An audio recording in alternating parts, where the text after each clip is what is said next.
जे हाथ जोड़ गोरानो मेरे वंदना। जे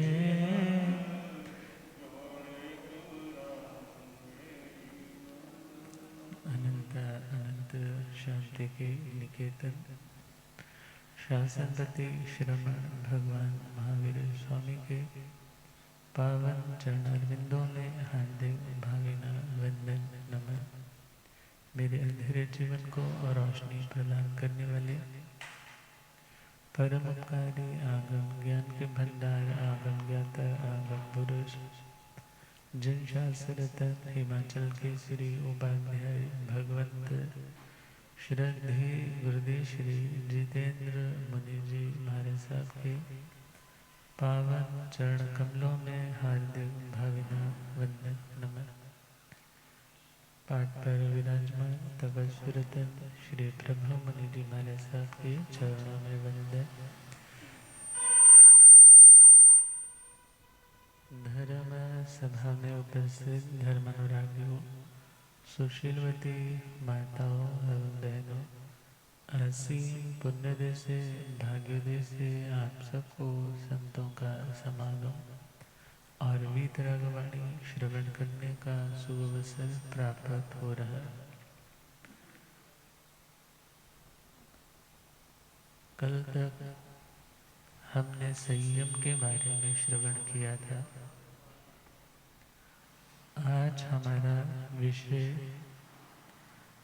तपस्या से आत्मा को क्या बेनिफिट मिलता है, तपस्या का मीनिंग क्या है, तपस्या का प्रयोजन क्या है, तपस्या का रिजल्ट क्या है, तपस्या के टाइप्स कितने हैं। तो प्रभु के चरणों में जिज्ञासा आई, तवेण भंते जीवे किम जने।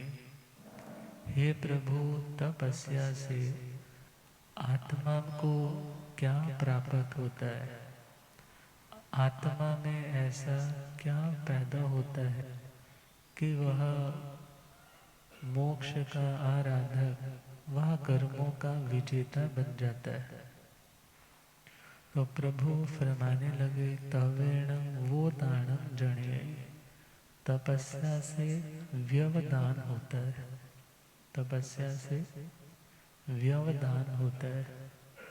मीनिंग समझेंगे हम इनके, मगर पहले मात्र शब्द और अर्थ पाठ समझ ले। अब इसके बाद एक कड़ी और चलती है कि वो दानेण भंते जीवे किम जने। हे प्रभु, व्यवदान से आत्मा को क्या मिलता है।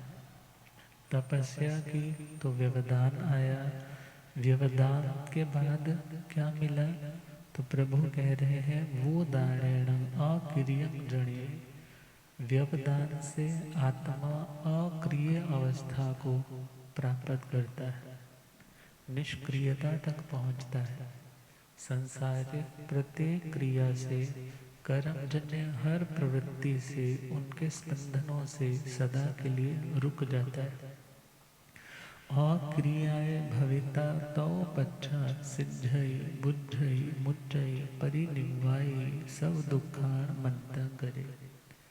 और जब आत्मा अक्रिय अवस्था तक पहुंचा तो उस शैलेशी अवस्था में पहुंचते सारे ही, अर्थात 5 हरस्व उच्चारण जितनी स्थिति उस 14वें गुणस्थान में ठहर करके, तो पच्छा मीन्स उसके बाद, उसके बाद मतलब जब 14वां गुणस्थान क्रॉस किया, उसके बाद सिद्धई बुद्धई मुच्चई परिनिवाई सब दुखान मंदन करे। वो आत्मा सिद्ध होती है, बुद्ध होती है, मुक्त होती है, परिनिर्वाण को प्राप्त होती है और सभी दुखों का अंत करती।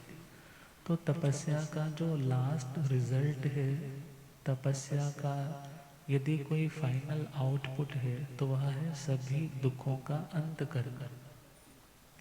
तपस्या किस लिए की जाती है? कि सभी दुख नष्ट हो जाए। अब तपस्या से दुख कैसे नष्ट होते हैं, व्यवधान क्या चीज़ है, तो हम चलें पुनः हम ये दो सूत्र कंबाइन करके सुनेंगे, क्योंकि तप और व्यवधान ये दोनों अलग अलग है। मगर तपस्या से व्यवधान है तो व्यवधान के बाद वो सारी अक्रिय अवस्था आती है।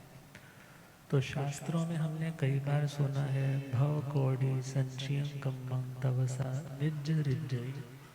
करोड़ों वर्षों के जो संचित कर्म है, संचित मतलब जो इकट्ठे किए हुए कर्म है, वो कर्म तपस्या के माध्यम से निर्जरा को प्राप्त होते।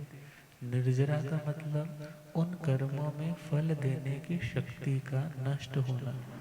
कर्मों में जो फल देने की शक्ति है, उस शक्ति का चले जाना, निस्सार हो जाना, फिर वो कर्म अपना प्रभाव, अपना असर नहीं दिखा पाते।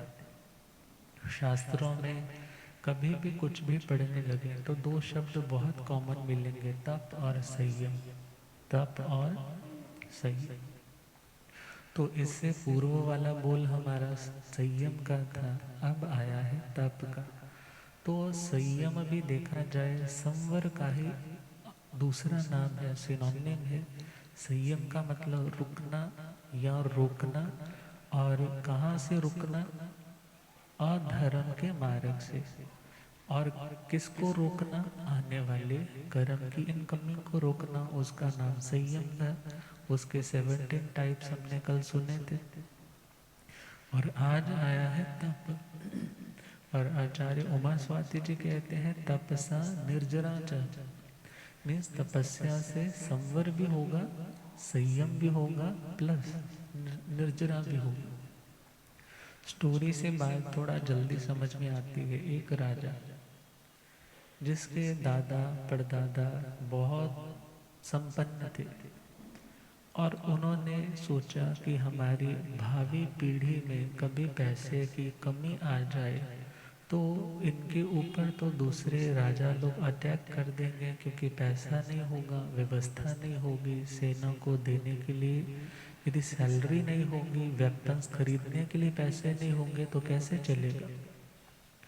तो उन्होंने एक बहुत बड़े ग्राउंड में बहुत गहरा एक खड्डा बनाया, और उसमें उन्होंने रत्नों की पेटियां, बहुत बड़ी बड़ी रत्न, महंगे महंगे सोने, हीरे, चांदी, जवाहरात भी वहाँ पर क्या कर दिया, डिपॉजिट कर दिया, रख दिया। और फिर उसके ऊपर उन्होंने सीमेंटेड बना दिया।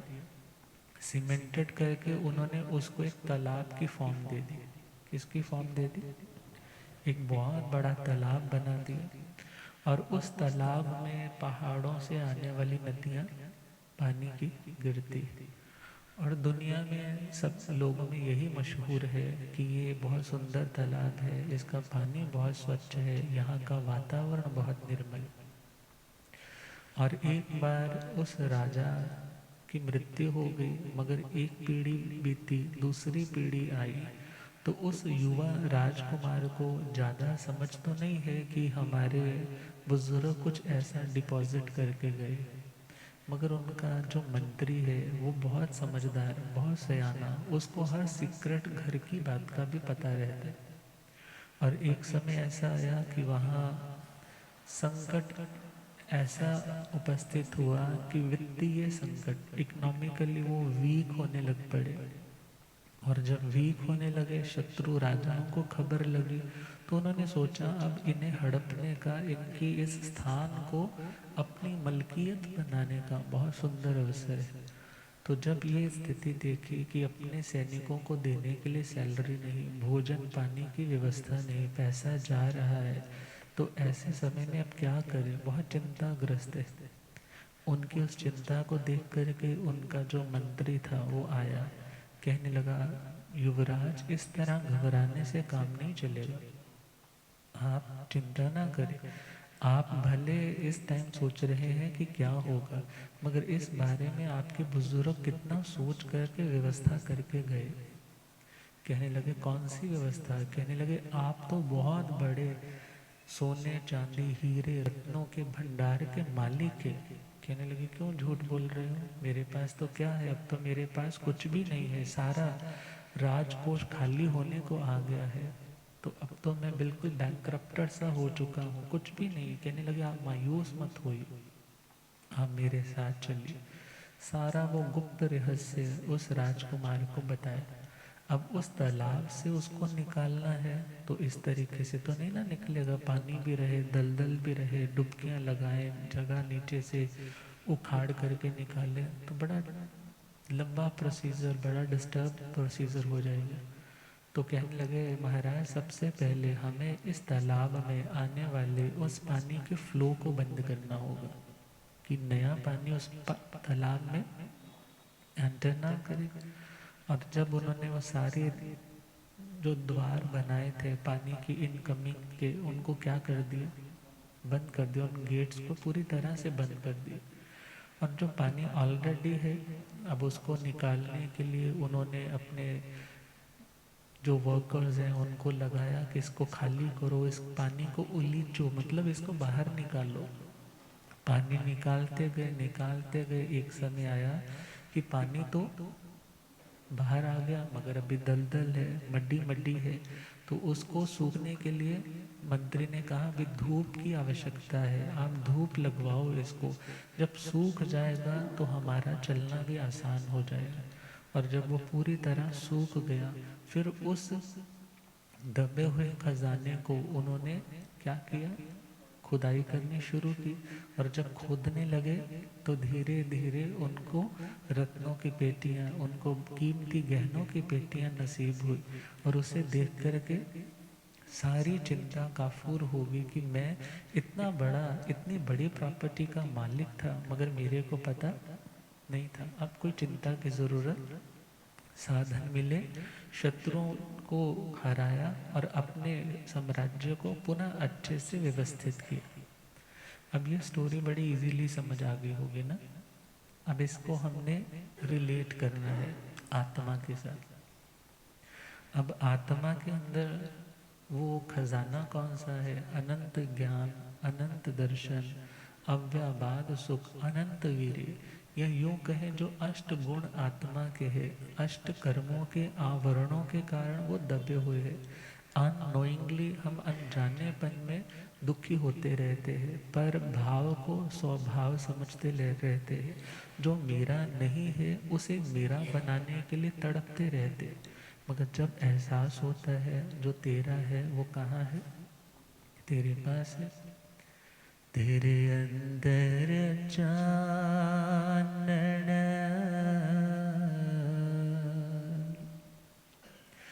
चानन तू चानन लंबदा फिरदा तेरे अंदर चानन, चानन तू चानन लंबदा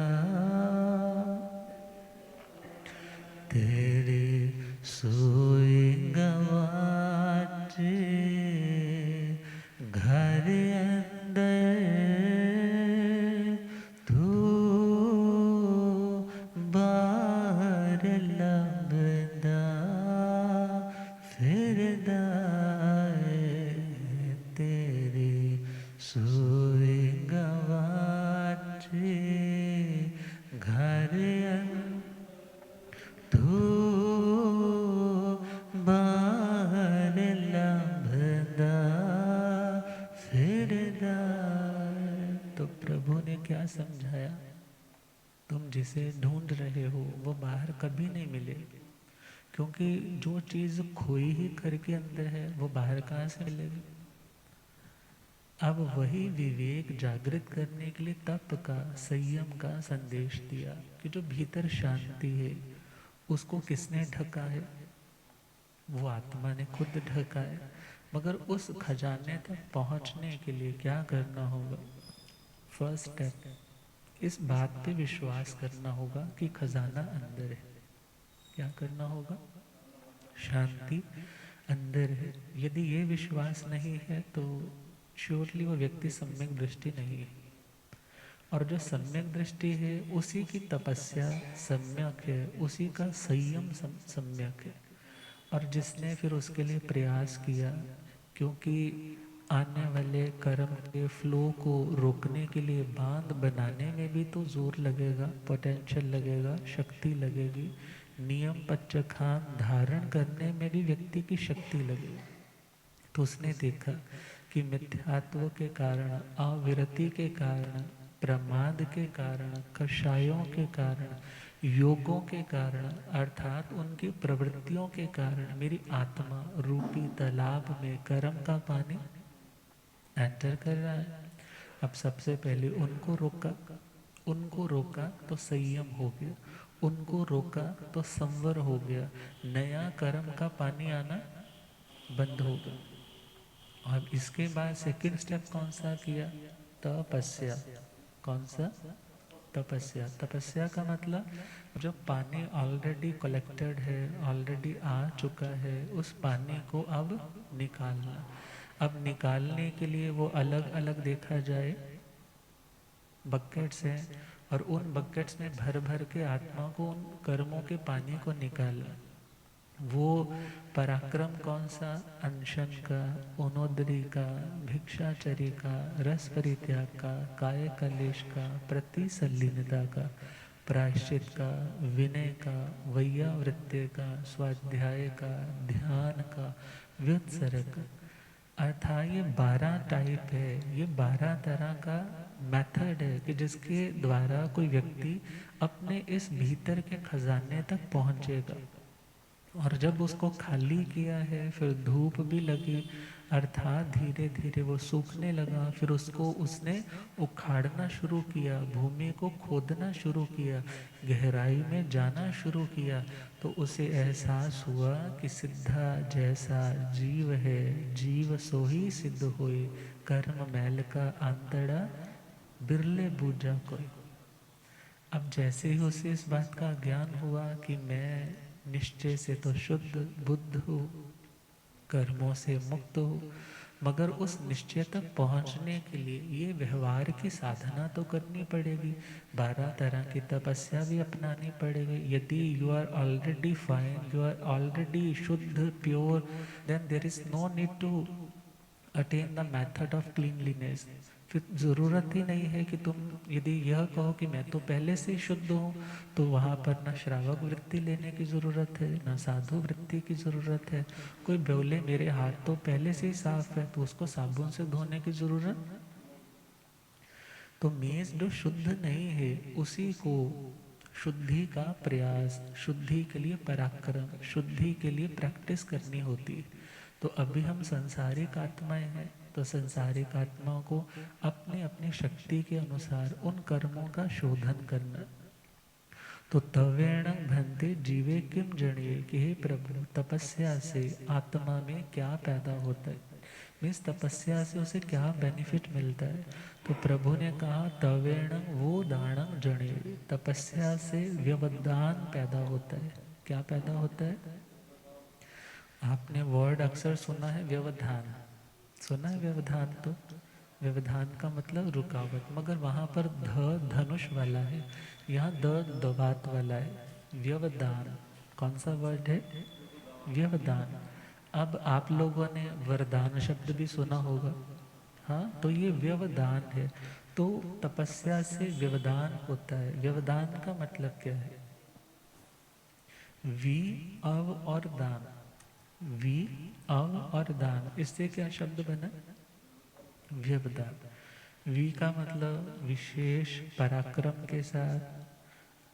अब अव का मतलब भी हम उसी के साथ जोड़ेंगे कि उसी अनुरूप जो पराक्रम चल रहा है, या हम यह कहें कि वी प्लस अवदान। अवदान वर्ड को सिंपली हम यदि समझे तो 2 अवखंडने धातु आती है जिससे ये दान शब्द बनता है। तो उसका मीनिंग रहता है किसी चीज़ को काटना, किसी चीज़ को तोड़ना, किसी चीज़ को टुकड़े टुकड़े करके नष्ट करना। तो उसका नाम क्या है? अवधान। तो व्यवधान विशेष रूप से किसी चीज को नष्ट भ्रष्ट करना, उसकी शक्ति को निस्सार कर देना। जैसे कपड़ा, व्यवधान शब्द को बड़ा सिंप्लीफाइड वर्जन सुने तो कपड़ा बोधा हो जाता है। सुना ना वर्ड बोधा? महाराष्ट्र में जाए तो दिस इज मोकला, मतलब निस्सार, अब जान नहीं रही। कपड़े में कोई व्यक्ति, पुराना जमाना था ना, तो मक्की के दाने गुड़ वाले बनवा करके उस बड़ भुंजे पे जाते थे। फिर कपड़े में क्या करते थे उसको, अब यदि सपोज करो वो कपड़ा पुराना है, कपड़ा बोधा हो चुका है, उसकी तार तार दिखने लगी है, उसमें बांधोगे तो क्या होगा? कपड़ा फट जाएगा। अब जो कर्म है, जिन कर्मों ने आत्मा को बांधा हुआ है, या और क्लियर करें, जिन कर्मों को आत्मा ने बांधा, अब कर्मों ने उन आत्माओं को क्या कर रखा है? बांध रखा है। अब भले वो संसार की दशा, भले वो सुख की दशा, भले वो दुख की दशा, भले वो इज्जत की दशा, भले वो बेइज्जती की दशा, तो हर तरह से उसको उन शैकल्स में क्या रखा है? बांध रखा है। तो अब उन तारों को, उन जंजीरों को कमज़ोर बनाने का, उन्हें बोधा करने का, अर्थात उनकी शक्ति को जीरो करने का यदि कोई माध्यम है तो वह है तपस्या। वो कौन है? तपस्या। 8 तरह के कर्म है: ज्ञानावरणीय, दर्शनावरणीय, वेदनीय, मोहनीय, आयु, नाम, गोत्र, अंतराय।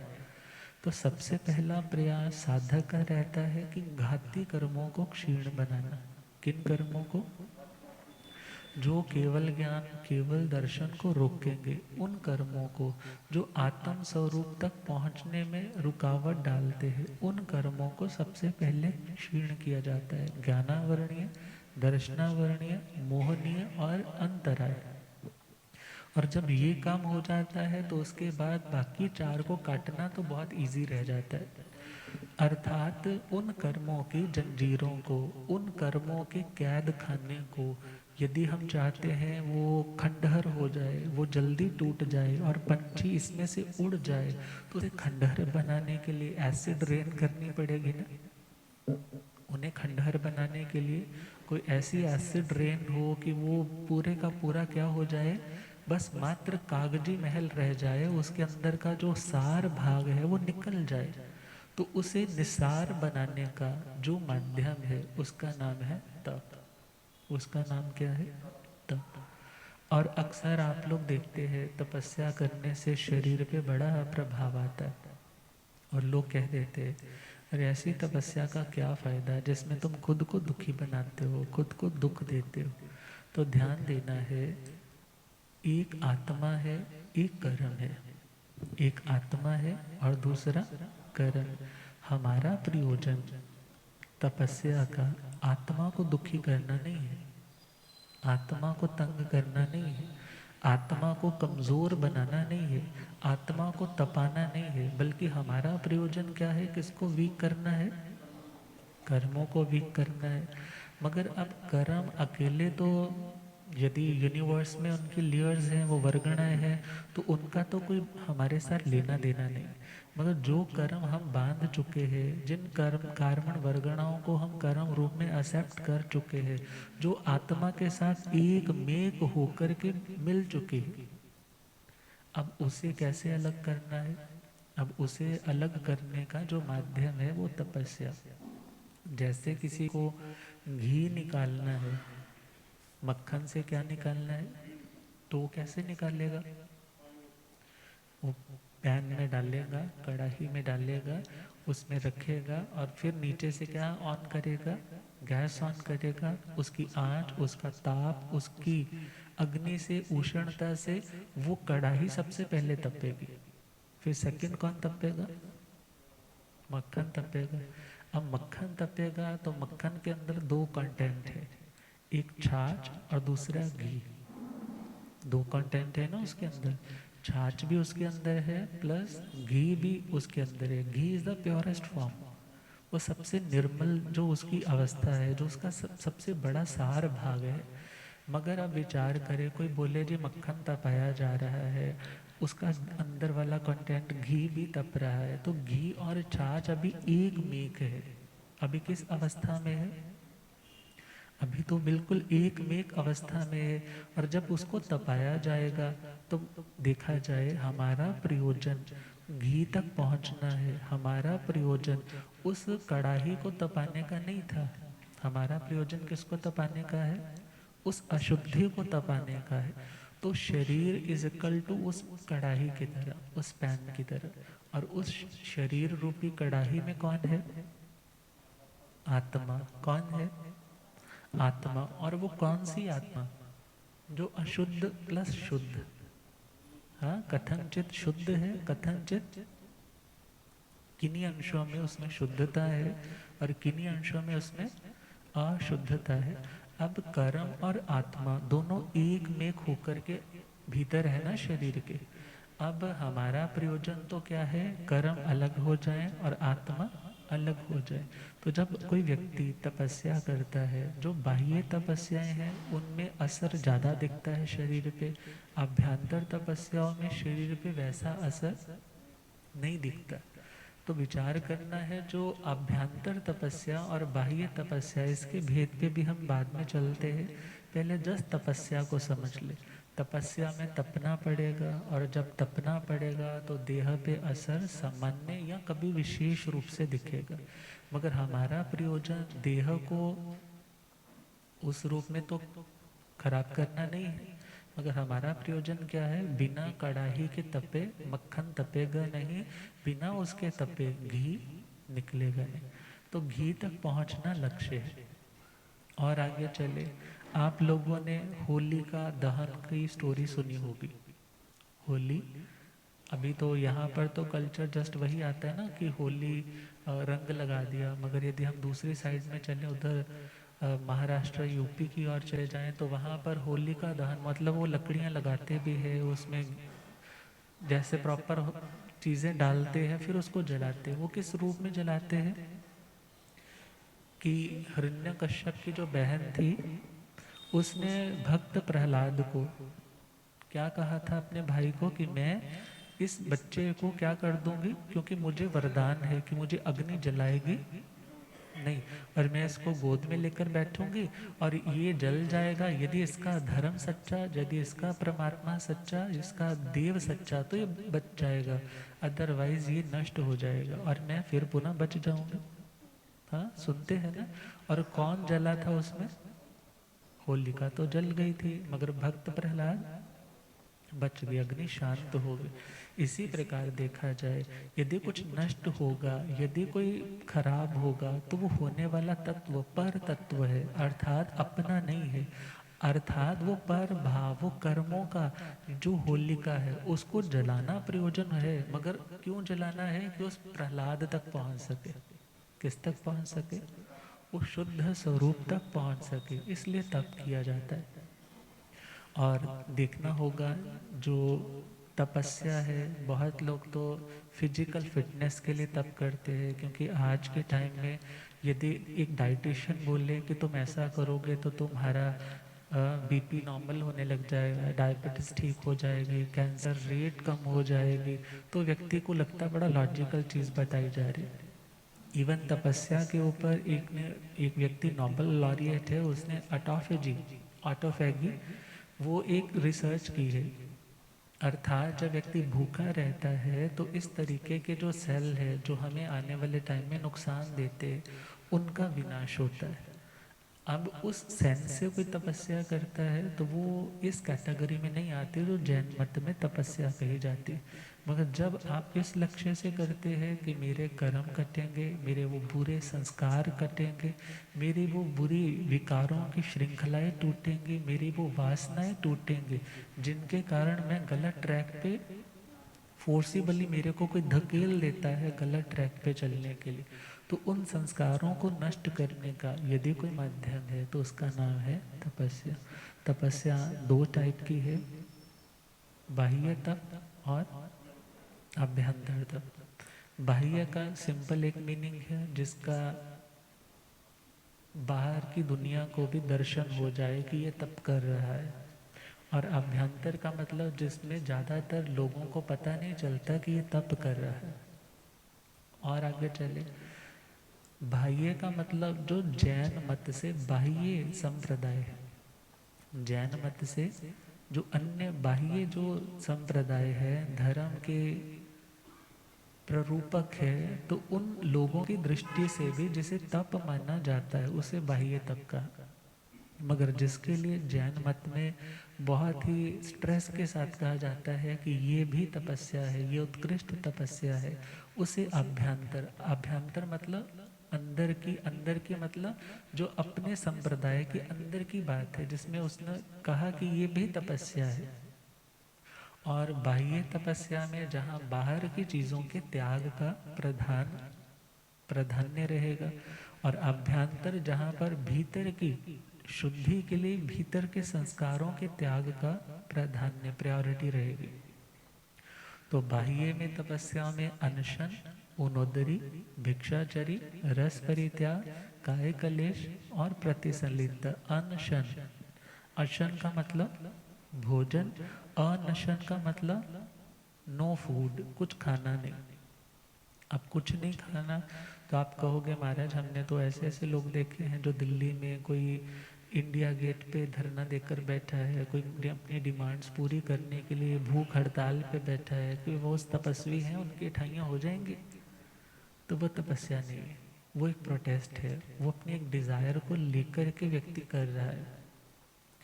एक व्यक्ति एक जगह कहने लगा, महाराज मेरा मन ना इस जगह शादी का था और मैंने उस चौमासे में 3 अठाइयाँ की। कितनी अठाइयाँ की? 3 अठाइयाँ की, 2 चौबिहारी की, 1 पानी वाली की, मगर मेरा वहाँ रिश्ता नहीं हो पाया। तो मेरा ना धर्म से मन क्या हो गया। अब विचार करो, उस पर्पस से की जाने वाली तपस्या, उससे उसका अंतराय टूट भी सकता था, क्योंकि लोग करते हैं ना शिव जी का व्रत और देवी देवताओं के व्रत, तो उनसे कई बार अंतराय टूट भी जाते हैं। मगर अंतराय गाढ़ा हो तो नहीं टूटता। मगर इसके साथ ये देखना है, प्रभु तो कहते हैं इस लोक की किसी आकांक्षा को लेकर के, किसी डिजायर को लेकर के तप नहीं करना। सेकंड बात कही है कि पर लोक में मतलब मरने के बाद मेरे को कोई स्वर्ग मिले, या मैं नेक्स्ट जन्म में मेरे पास भी वो शालीभद्र की तरह रिद्धि आ जाए, इस प्रयोजन से, इस पर्पस से भी तपस्या नहीं करनी। मेरे ये दोनों लोग संवर जाएंगे, तपस्या करूंगा, यहाँ भी लोग तपस्वी कहेंगे, यहाँ भी मेरी इज्जत मान बढ़ेगा, और अगले जन्म में भी मेरा जन्म अच्छा हो जाएगा। इस लक्ष्य से भी प्रभु कहते हैं तपस्या नहीं करे। फिर किस लिए करे? कहा कोई वर्ण कीर्ति श्लाघा मीन्स मेरे को प्रशस्ति पत्र मिले, मेरे को अप्रिशिएट करे, मेरे को सब तपस्वी कहे, इस भावना से भी तप, इस भावना से भी तप नहीं करे। तो कहेंगे महाराज हम लोग तो देखते हैं कि हाँ अभिनंदन भी होता है, उनको अप्रिशिएट भी किया जाता है, तो फिर तो उसकी तपस्या बेचारी खराब हो जाएगी। तो ध्यान देना है, उस व्यक्ति को यह सोचना है ये मेरा अभिनंदन नहीं है, बल्कि किसका अभिनंदन है? उस त्याग का अभिनंदन है।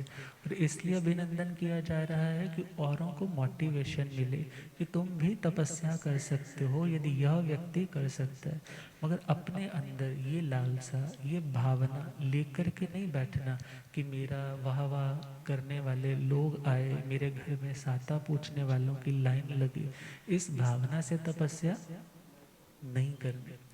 और चौथा पॉइंट दिया है कि मात्र निर्जरा का एक लक्ष्य, मात्र आत्म शुद्धि का एक लक्ष्य, उस लक्ष्य को छोड़ करके अन्य किसी दूसरे लक्ष्य को लेकर के, पर्पस को लेकर, इंटेंशन को लेकर तपस्या नहीं करे। अब जो शुद्ध चीज़ है, जो प्योर मार्ग है, वो तो यह है। मगर कोई कितनी कैपेसिटी से करता है वो उसकी अपनी योग्यता है। ज्ञान होगा तो हम निर्मलता का ध्यान रख पाएंगे। तो तपस्या जो बाह्य अनशन, अनशन में यदि उस भाव से तपस्या की जा रही है मेरा ये काम सिद्ध हो जाए, तो वो इस निर्जरा की कैटेगरी में नहीं आता। वहाँ अल्प निर्जरा भी होती होगी, पुण्य का बंध भी होता होगा, मगर वहाँ एक तरह से निदान हो रहा है। तो प्रभु ने क्या कहा? अनशन करे, मगर किस लिए करें? कि मेरा अनाहारक रूप प्रकट हो सके। निश्चय से आत्मा, सिद्ध अवस्था की दृष्टि से आत्मा वहाँ ना खाती है, ना पीती है, ना किसी तरह का कोई पदार्थ, किसी पुद्गल का सेवन करती। उस दृष्टि का, उस अवस्था का नाम है निश्चय दृष्टि। कौन सी दृष्टि? निश्चय दृष्टि। अर्थात उस अवस्था तक पहुंचने के लिए हम आत्माओं को, संसारी आत्माओं को, कर्म से युक्त आत्माओं को क्या अभ्यास करना है? कि हमारी पुद्गल के प्रति आसक्ति कम हो, हम उसका त्याग करते करते अपने अनाहारक स्वरूप को प्रकट करें। तो यदि उस लक्ष्य से करेंगे तो उसकी निर्जरा विशेष होगी।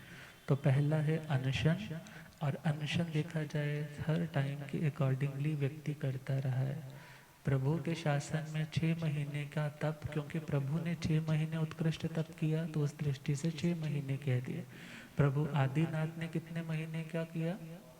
12 महीने से कुछ अधिक किया। और बीच के तीर्थंकरों में 8 महीने का उत्कृष्ट तप आ जाता है।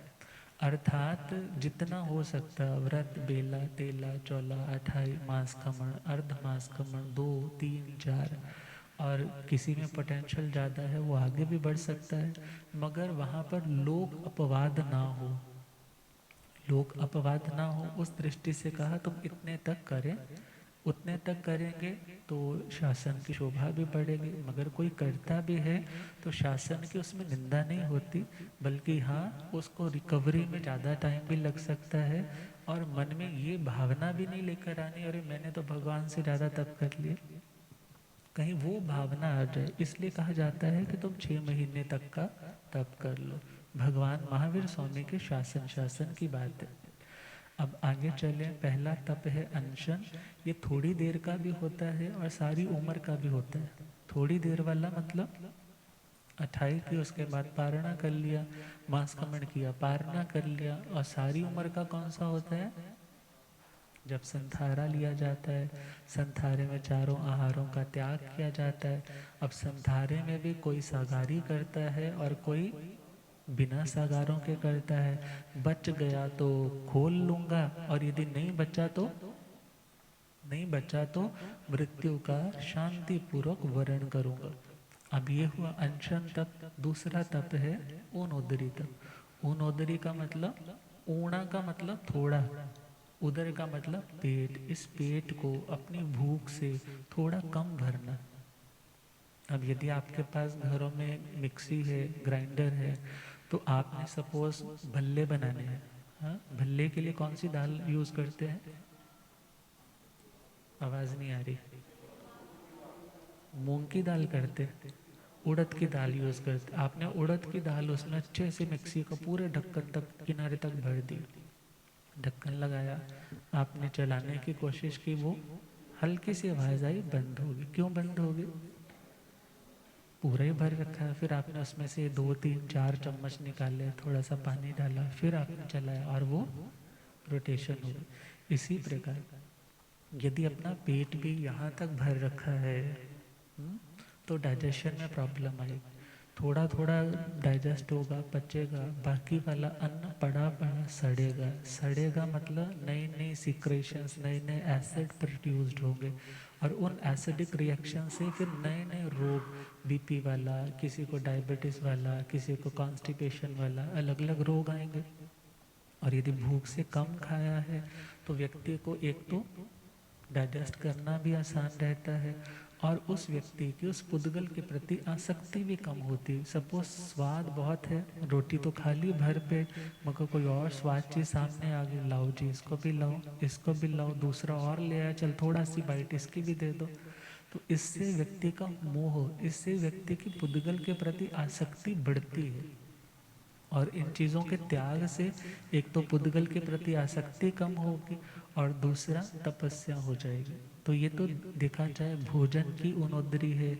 आप साल में 10 कपड़े नहीं लेते हो, आपने सोचा मैं इस बार 5 से ज़्यादा नहीं लूँगा, तो ये भी तपस्या है। आप झगड़ा ज़्यादा करते थे तो आपने सोचा मैं छोड़ तो नहीं सकता, मगर हाँ मैं इन दिनों में झगड़ा नहीं करूँगा या मैं झगड़ा कम करूँगा, 5 बार किसी व्यक्ति ने मुझे गलत बोला तो मैं जवाब दूंगा, अदरवाइज मैं एक बार सुन के ही इरिटेट हो जाता था। अर्थात वो आभूषणों का त्याग हो सकता है, उनको कम किया जा सकता है, चिंता को कम किया जा सकता है। ये सारी तपस्या भाव तपस्या, इसका नाम भी उन्नोदय। शास्त्रों में इसके लिए अवम औदर्य नाम आता है। तीसरी तपस्या भिक्षाचरी। कौन सी तपस्या? भिक्षाचरी मतलब साधु गोचरी पे जाए तो वहाँ पर इरिया द्रव्य का ध्यान रखे, 16 उद्गमन, 16 उत्पादन, 10 ऐषणा के, लौट कर आया 5 मांडल्य के दोषों का पूरी यत्ना से विवेक से उसे ग्रहण करे। जो पूरी तरह से इस तरीके से चलता है, और वो व्यक्ति तो खाते हुए भी तपस्या कर रहा है, भोजन करते टाइम भी क्या कर रहा है? तपस्या। और यदि नहीं मिले तो भी तपस्या है। मीन्स भोजन यदि ले आया है तो भी तपस्वी है, और यदि भोजन नहीं मिला तो भी तपस्वी। प्रभु महावीर स्वामी जानते तो होंगे कि आज मुझे गोचरी नहीं मिलेगी, मगर फिर भी गोचरी के लिए जाते थे। वो दिन आया जब चंदन बाला ने उन्हें उड़द के बांकले बहराए। मीन्स भिक्षाचरी भी तप है, इसलिए प्रभु जानते थे जो इस तपस्या से कर्म कटेंगे वो मात्र ध्यान में खड़े होकर के मेरे कर्म नहीं कट पाएंगे, इसलिए वो जाते थे वीर्यंतराय कर्म को क्षय करने के लिए। गुरुदेव पधारे। हो रब मेरा सत गुरु बन के,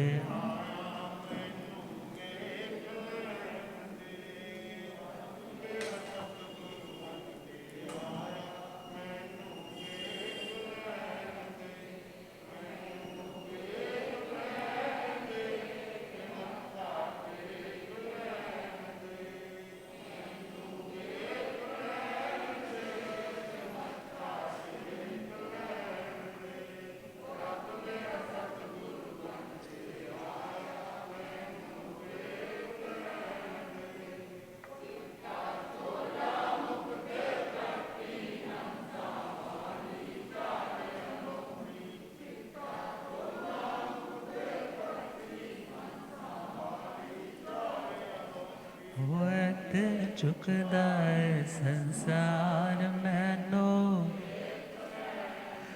होत चुकदा है संसार मैनो, हो रब मेरा सतगुरु बन के आया। बोले आगम ज्ञाता आगम पुरंजन शास्त्रतन हिमाचल के श्री उपाध्याय भगवंत श्रद्धे गुरुदेव श्री जितेंद्र मुनि जी। तो इस तपस्या से क्या होगा? जब जोर लगेगा, हाँ मन कर रहा है ये भी ले लो वो भी ले लो, नहीं सोचा ये सदोष है ये निर्दोष है, तो उसमें कितना विवेक कितनी यत्न। मन तो कह रहा था ये चीज़ लेनी चाहिए, मगर वहाँ पे तो संघट्टा लगा हुआ है, छोड़ करके आ गया। मगर तुम गृहस्थी अवस्था में हो तो तुम्हें कौन सा कोई संघट्टा है? कभी किसी रेहड़ी पे खड़े हो गए, कभी किसी शॉप पे खड़े हो गए, घर में भी खा लिया बाहर भी खा लिया। अर्थात जो साधु की चर्या भिक्षाचरी वो भी एक तपस्या है। और आगे चले, रस परित्याग लेकर आ गए, अब भोजन कर रहे हैं, उसमें कई चीज़ें तो अच्छी है कई चीज़ें अच्छी नहीं है। ज़ुबान का काम तो है उस चीज़ का टेस्ट करना, हाँ ये तो आप नहीं ना रोक सकते, क्योंकि साधु सत्यों को कौन सा कोविड के दौरान उनकी वो टेस्ट वाली सेंसेशन गायब हो गई है? ऐसा तो नहीं है, टेस्ट तो नहीं आएगा। मगर टेस्ट के साथ प्रभु कहते हैं स्वाद नहीं लेना। स्वाद नहीं लेने का मतलब एक होता है स्वाद आना, एक होता है स्वाद लेना। स्वाद लेने का मतलब उसके स्वाद को और एनहेंस करने के लिए इस साइड से इस साइड में उसको और च्यू करना, उसको और ज़्यादा कि मेरे को और टेस्ट आए, तो ऐसा कार्य नहीं करना। या स्वाद की बढ़ोतरी के लिए दो चीज़ों को मिक्स करना, या ऊपर से किसी चीज़ की संयोजना इत्यादि करना। हाँ किसी को प्रॉब्लम, किसी को कोई ट्रबल, कोई चीज़ मिक्स करनी पड़े वो बात अलग है, मगर जस्ट फॉर टेस्ट एनहेंसर किसी चीज़ को यूज़ करना ऐसा नहीं। मैं साधु यदि भोजन कर भी रहा है, क्योंकि प्रभु ने क्या कहा, यदि स्वाद लेकर के किया तो तप नहीं होगा, अनुमोदना करोगे तो नया कर्म बन जाएगा। मगर यदि स्वाद न लेते हुए, बिना प्रशंसा किए, और अच्छा नहीं है तो बिना निंदा किए, तुम्हारे योग्य उपयुक्त साधना में सहयोगी है तो लिया, नहीं तुम्हारे सहयोगी था तो धर्म रुचि की तरह गुरु ने क्या बोला, इसको जाकर के परख दो। अर्थात जो योग्य था उसको बिना निंदा प्रशंसा के ग्रहण करना, वो क्या है, रस परित्याग। और आगे चले, काय कलेश, अपनी काया, अपने शरीर के माध्यम से उस क्लिष्ट अर्थात जो कठिन परिस्थितियां हैं, उन परिस्थितियों को सहने का अभ्यास करना, नंगे पांव चलना है, लोज करना है इत्यादि। जो काय कलेश में आसनों का वर्णन आता है, शरीर के विभूषा के त्याग का वर्णन आता है, अर्थात इन सभी चीज़ों का ध्यान रखना, वो क्या है, काय कलेश। तब कभी सर्दी ज़्यादा है, कभी गर्मी ज़्यादा है, कभी रात को नींदें उखड़ रही है, कभी पैर ठर रहे हैं, उस अवस्था में भी क्या सोचना, मेरे कर्मों की निर्जरा हो। किसी का पेशेंस इतना ज़्यादा नहीं है तो वो किसी अपवादिक स्थिति में किसी साधन का प्रयोग करे तो उसकी हिम्मत जितनी है वो कर रहा है। प्रभु ने कहीं नहीं कहा कि तुम फांसी के फंदे पे झूल जाओ यदि तुम्हारे से प्रॉपर नहीं हो रहा, बल्कि तुम्हारी जितनी योग्यता, तुम अपनी योग्यता को छुपाओ नहीं, बल्कि उस योग्यता को ज़्यादा से ज़्यादा कर्म निर्जरा में लगाने का प्रयास करो। काय कलेश तक। अब इसके बाद है प्रतिसंलीनता। तक प्रतिसंलीनता मन और इंद्रियां जो अभी तक दुनिया की बातों में लीन थी मतलब खोई हुई थी। जैसे मोबाइल में व्यक्ति कितना एब्जॉर्ब्ड हो जाता है, कितना खो जाता है, कोई आया गया ख्याल ही नहीं आता। तो जो हमारा मन, हमारी इंद्रियां दुनिया के विषयों में, शब्द में, रूप में, गंध में, रस में, स्पर्श में लीन है, खोई हुई है, वहाँ से खुद को लौटा कर के पुनः अपने कर्तव्य के मार्ग में नियोजित करना, जोड़ना, उसका नाम है प्रतिसंलीनता। ये बाह्य तपस्या है। इसके बाद प्रायश्चित, विनय, वैयावृत्य, सेवा, स्वाध्याय, ध्यान और व्यक्तसर्ग, ये तपस्याएं किस कैटेगरी में आएंगी, आभ्यान। तो इन सभी तपस्याओं के माध्यम से कर्मों की बेड़ियां ढीली होने लग जाती है, कर्मों की गांठें लूज होने लग जाती है, कर्मों का वो कैद खाना वो जर्जरित होने लग जाता है। फिर इस आत्मा रूपी पंछी को इससे निकलने में आसानी हो जाती। तो व्यवधान का मतलब विशेष रूप से उन कर्मों के रस को, उनकी ताकत को कमज़ोर बनाना। और व्यवधान का एक और मीनिंग है, मतलब विशेष रूप से अवधान का मतलब पवित्रता, प्योर करना। मीन्स आत्मा की विशेष पवित्रता, विशेष प्योरिफिकेशन होती है किसके माध्यम से, तपस्या के माध्यम से।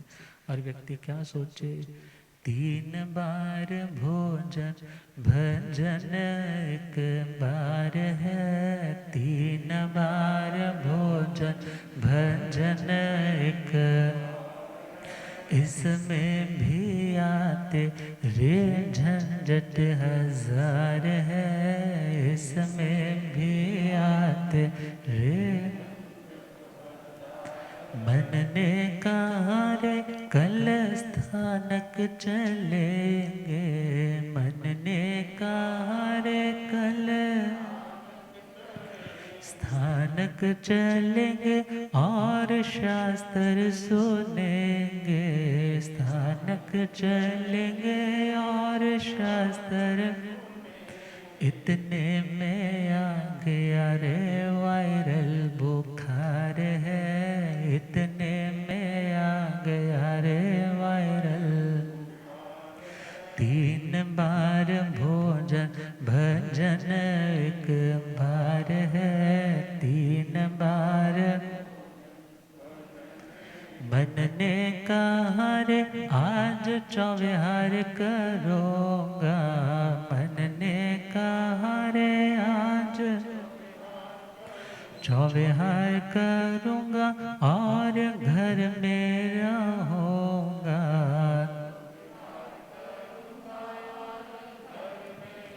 घर जाके देखा पाव भाजी तैयार है, घर जाके देखा पाव भाजी। तीन बार भोजन भजन एक बार है, तीन बार भोजन प्रभास मन का तो भोजन भजन है, प्रभास मन का तो भोजन। धोखे की दुनिया में सत्संग सजन है, धोखे की दुनिया में सत्संग से जीवन में आती बहार है, सत्संग से जीवन में तीन बार भोजन भजन एक बार है, तीन बार भोजन भजन एक। इसमें भी आते रे झंझट हजार है, इसमें भी आते। तो उन झंझटों को किनारे पे करना है तो आत्मा को प्रमाद को छोड़ना होगा। सत्संग में शास्त्र वाणी से तप से खुद को हटाना नहीं बल्कि उस डायरेक्शन में जोड़ना होगा। तो आज के लिए इतना, क्योंकि पर्युषणों के बाद दोबारा से हम इस चैप्टर को ज्वाइन करेंगे और तब के लिए आज के लिए कहते हैं ना सी ऑफ इस चैप्टर को, तो इसको हम अभी पोस्टपोन डिले पे लगा रहे हैं। हम गुरुदेव कृपा फरमाएंगे इन्हीं भावों के साथ। ओम